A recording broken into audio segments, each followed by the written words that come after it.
अनरे है का रे? हाउला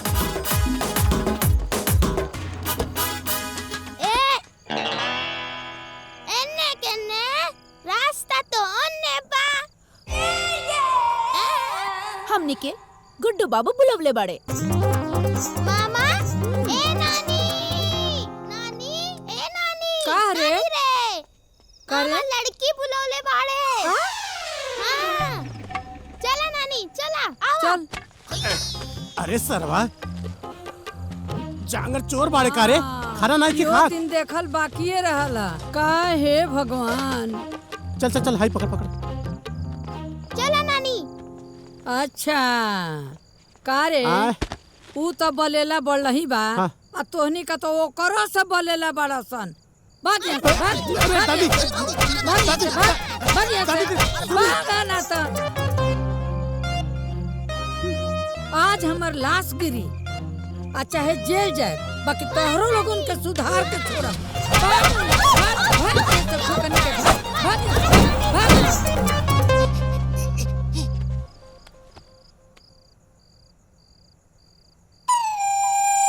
अबे अनार हुए काबे?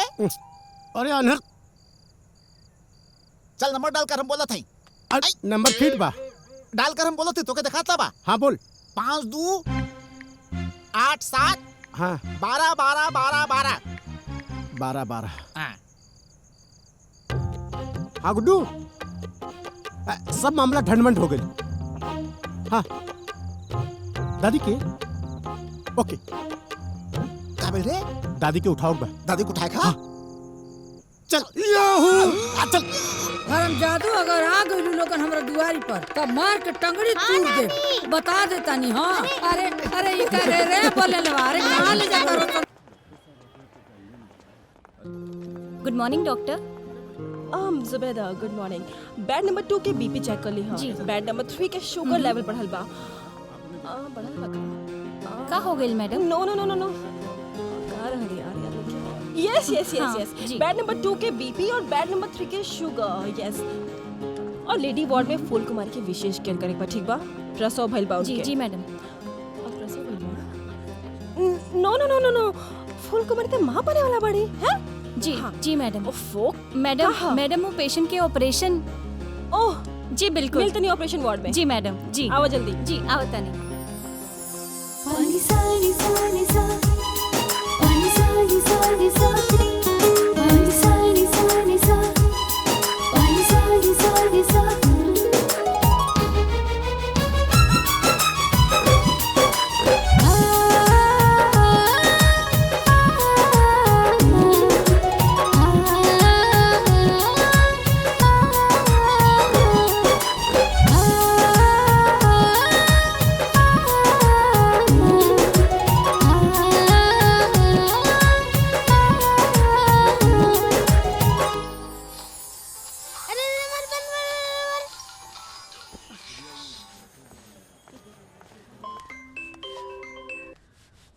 हेलो ए एंटीबायोटिक नानी की बीपी चेक भइल की ना? हाँ काले चेक भइल रहे। काले चेक होई विटामिन। अच्छा ए इडियट ई बतावा हमारे मल्टीविटामिन किसन बाड़े? के मामा? हाँ पैर जमीन पर है सर आसमान पर है। आपका मल्टीविटामिन अपने निवास स्थान पर है। अच्छा तब तो आज ही बीपी चेक होई। क्या रे? हेलो केकर खबरी बनल बड़े? हेलो केकर खबरी बनल बड़े? क्या हुआ के तोहरा के काले में देवे के बा? अच्छा। बोला बोला। वगैरह ना रहती तो बता देती कि कितना लेवे देवे के बा। बुझा गईल। ए नानी तोर बीपी चेक करे डॉक्टर आई नावत बाड़ी। हाँ?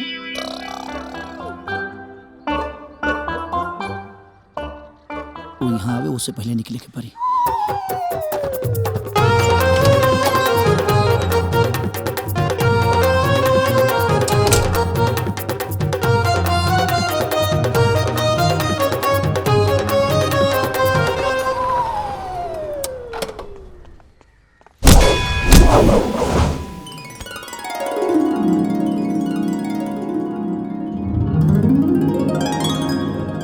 क्या जी आप तो छा गए, बिना कुछ किए ही गोद में आ गए। तेरे पीछे पागल हूँ जालिम, जाने कितने साल महीने से। अब तो पत्थर ना बन जालिम, सटा ले यूं ही सीने से। देखो, पेट नहीं भरता है लव के टॉनिक पीने से। छोड़ो, बदबू आ रहा है तेरे पसीने से। लगता लव की टॉनिक देहे की पड़ी। तेरा मूड कैसे खराब हो गई? माइट ना रही तो हादसा हो जाता आज। ए बबुनी, हमरो गुडुआ अगर मेडिकल के पढ़ाई छोड़ के बीच में ना भागल होई तू तो वो तोहरे ऐसन डॉक्टर होइत।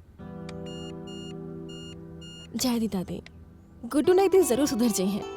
अब का जाने तहरा ओकरा में ऐसन कौन गुण मिलेला, ये हमरा समझ में ना आवेला। वैसे दादी, गुड्डू गैलन कहाँ? हाँ, अरे 24 घंटा खाली हमारे नाम से तोरा एफएम के स्टेशन चालू होला। अते अपना बेटा के घर तुमने की देखो? का रे, तोरा अपना बाप के बाप कहे में शर्म आवेला का? शरम? ये इतना ना घिना देला बड़े नु कि का मुंह में करिखा लगाव के मन करता।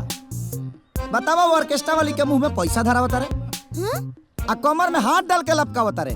पूछी का से पूछ, अब तोरे एफएम बंद हो गई। अरे का पूछी, वो अपन कमाई लुटावता, तोर कमाई ने के लुटावत।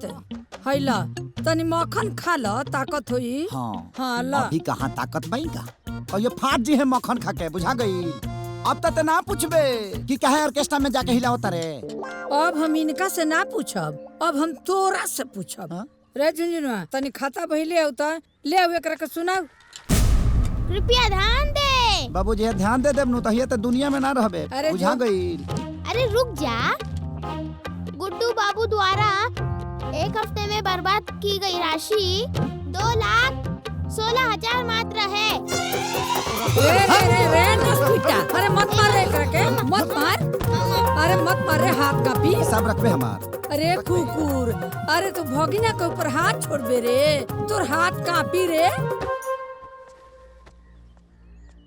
देखो बात बताओ, देखो सुधर बे। तोरा नजर में न तो पैसा का कोनो कीमत हो, न तो समय के। दिन भर अपना हमारा यार दोस्तन के साथ डक डक डक घूमत रहा, नाचत रहा। सुधर जो। तोरा से बात करता नहीं, सत्यनारायण बाबा का कथा नहीं के सुनावत। बेटा, हमार बदकिस्मती रहे कि उचित इलाज के अभाव में तोहर माई मर गई। सोचनी कि तोरा के पढ़ा लिखा के डॉक्टर बना दी, जौना से केहू के लड़का दवाई के अभाव में टूअर ना होके। लेकिन तू तो मेडिकल के पढ़ाई बिचोए में छोड़ के चले आइला। तारा खातिर पैसा के पैसा ना समझनी, पानी की तरह पैसा बहनी, न कबो रोक कहनी न टोक कहनी। जौन तोहर मन करस तमन कैला। बाकी तू हमरा भावना के कबो कद्र ना कैला बेटा। ए बाबू, ई तारा भावना के कदर का करी, जब ई तारा के कुछ बुझते नहीं खे तो ई भावना टावना के का कदर करी हो। हाँ तो ठीक बा, ना करे तो कान खोल के सुन लो। अब इन जमीन जायदाद रुपया पैसा घर द्वार कुल तोहार बा, लेकिन बाकी खातिर हमरा सोचे के पड़ी। हाँ सोचे के पड़ी। हाँ सोचे के पड़ी। तो का करब, हमरा के घर से निकाल देब? ना ना। हाँ तो ये नु करब कि रुपया पैसा ना देब खर्चा खातिर? ना ना, वो कोनो बात ना। तो का करब? ब्याह करो। सुनो, तारा काला से हम बियाह ना करब, ठीक बा? ऐसे के हमारा भी खेले खाए के उम्र बा, आ यही उम्र में गाला के फांसी ना लगाएब हम तहरा कहला से। हाँ बेटा, हाँ गलत फहमी में मत जिया। हम तोहरा ब्याह के बात नहीं खे करो, तब अपना ब्याह के बात करता नहीं। बाबजी हाँ बियाह करब। हाँ, हम करब।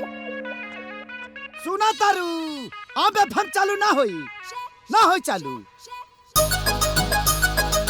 शहर में कुछ रखले बड़का, वह सोच लो। हाँ हाँ ए धरती फाटा ना हम ढूकी हो। हई देख ला, तू कह तारू ना, और हई मलिदा खियावा, मलिदा फाट जी है कहियो मलिदा खा के बियाह करी है। दिमाग हमार खराब नहीं का भाई इनकर खराब भइल बा इनकर घी चलो खा के फाट जा अरे चल फाट जा बाबजी